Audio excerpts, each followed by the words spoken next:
Hey YouTube, it's your girl Dr. J, and today I want to talk about bright versus gifted, or in my nerdville, what I like to call Batman versus Superman. Okay, a lot of times, I've heard people say, well, all children are gifted, or how do you know a child is gifted? And I think a great way to really think of it is to think of things in terms of bright children versus gifted children. And I'll start with bright children, or my Batman. Okay. Bright children tend to do amazingly well academically and in academic pursuits. Okay. A bright child is more often than not going to be valedictorian of their classroom. In a homeschool setting, a bright child is going to make you so happy because they are going to do so well in their curriculum. Almost any curriculum that you choose is going to work for them because they tend to just love academic pursuit. So whatever you throw at them, they're going to do really, really well in it. They tend to do very well with information or with academic curriculum that is grade based. So if they are working at the third grade level, that tends to be a really good fit for them academically all the way around. So they really are who a lot of curriculum developers have in mind when they're looking at children. Now, the reason why they tend to do very well academically and what makes them Batman is that they work at it. It is their quest for knowledge, it is their love of academic pursuit that makes them great. So they weren't necessarily born with it. They didn't, just wake up one day and know how to read. They were taught how to read. They may not have, aha moments when it comes to, algebraic equations. They learn algebraic equations. So they look at the curriculum, they look at the different things that they're being taught, and they learn it, and you see the learning process take place. Just like with Batman. Batman, he was born Bruce Wayne.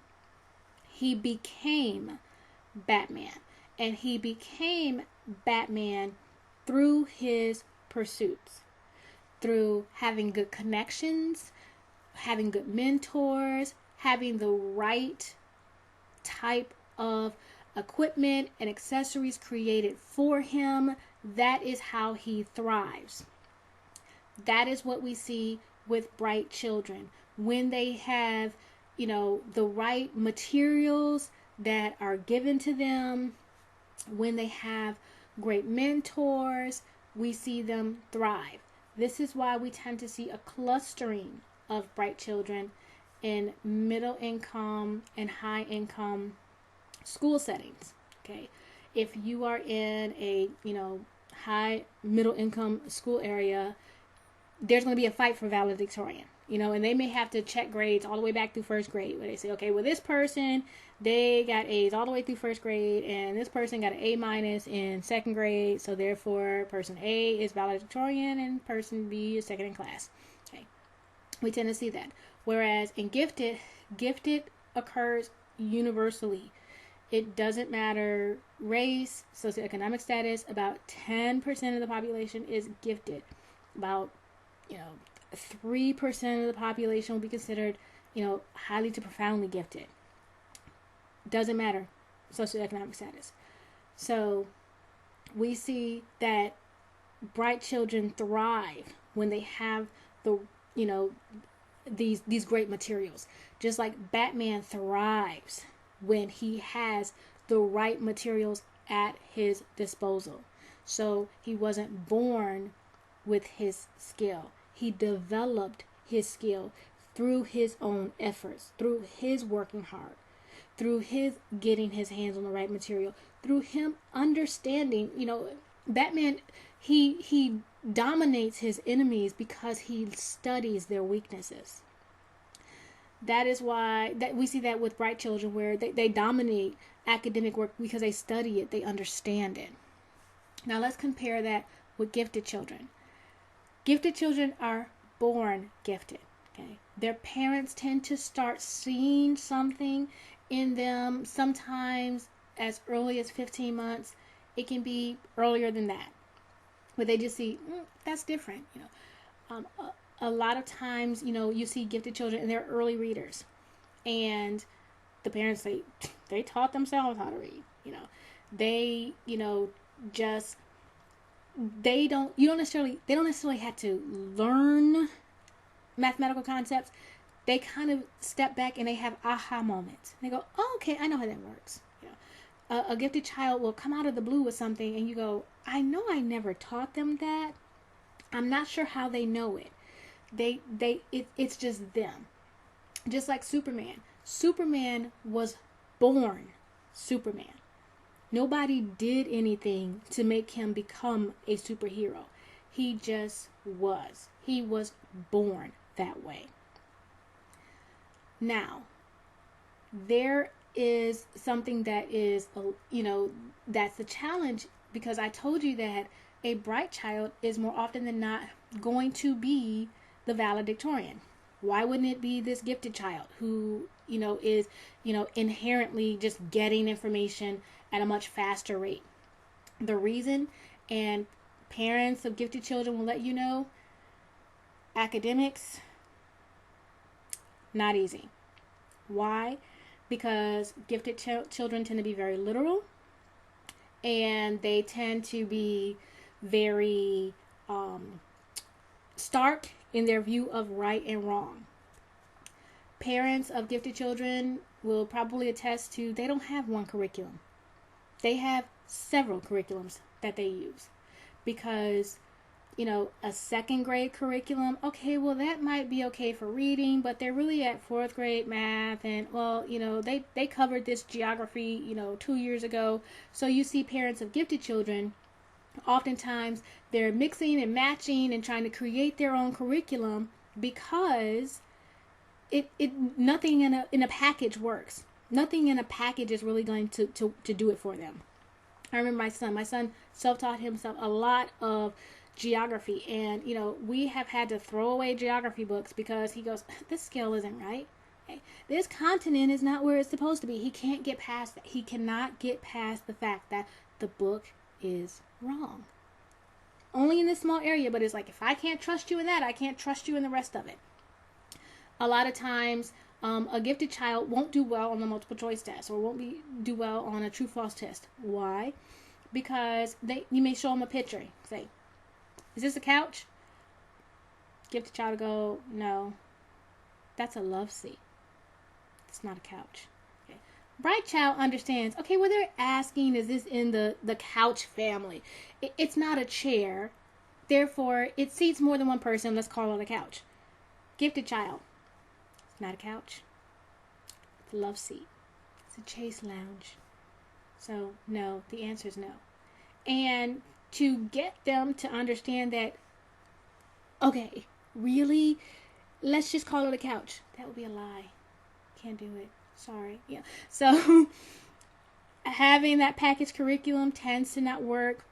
They sometimes get overwhelmed with the amount of knowledge they have. They can pull connections in so many different areas that it can be overwhelming when they're supposed to be doing this siloed sort of work with subject by subject work. So it tends to be a little bit harder to have a curriculum plan for a gifted child than for a bright child. One of the other things that kind of is a really big factor is that because the bright child is bright based on their efforts, their environment as well, but really it's the efforts of the child.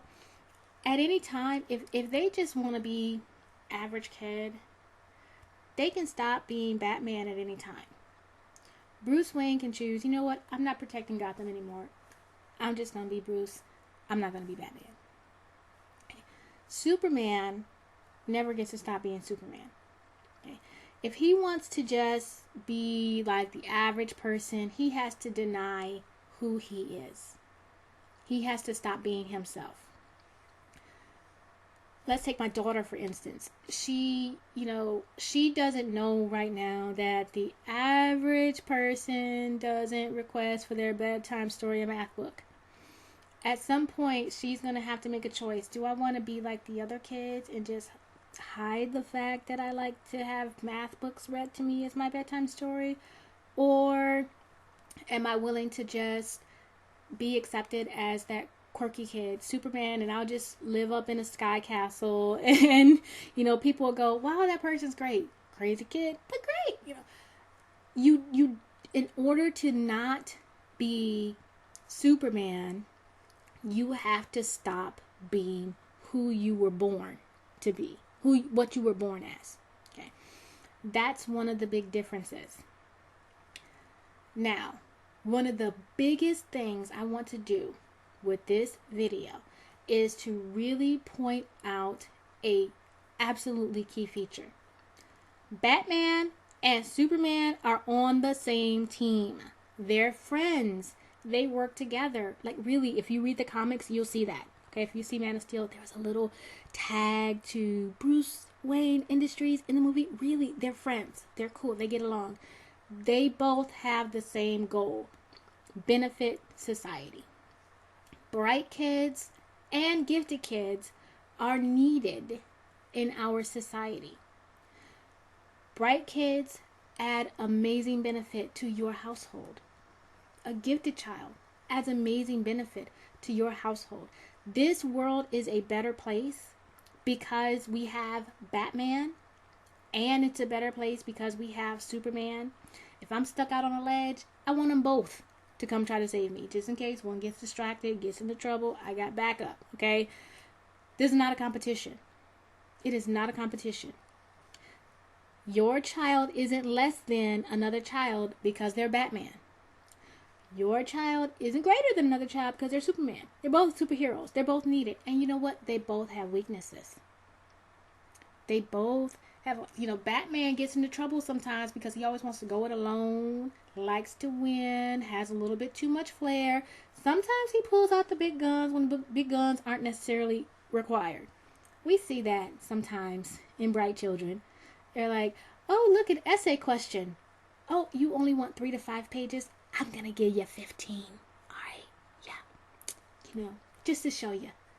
I know it all. Okay. We see that sometimes in bright. Okay, not all the time. It's a weakness. I will gladly accept the weakness because of the strength, but we have to acknowledge that it's there. Like Superman.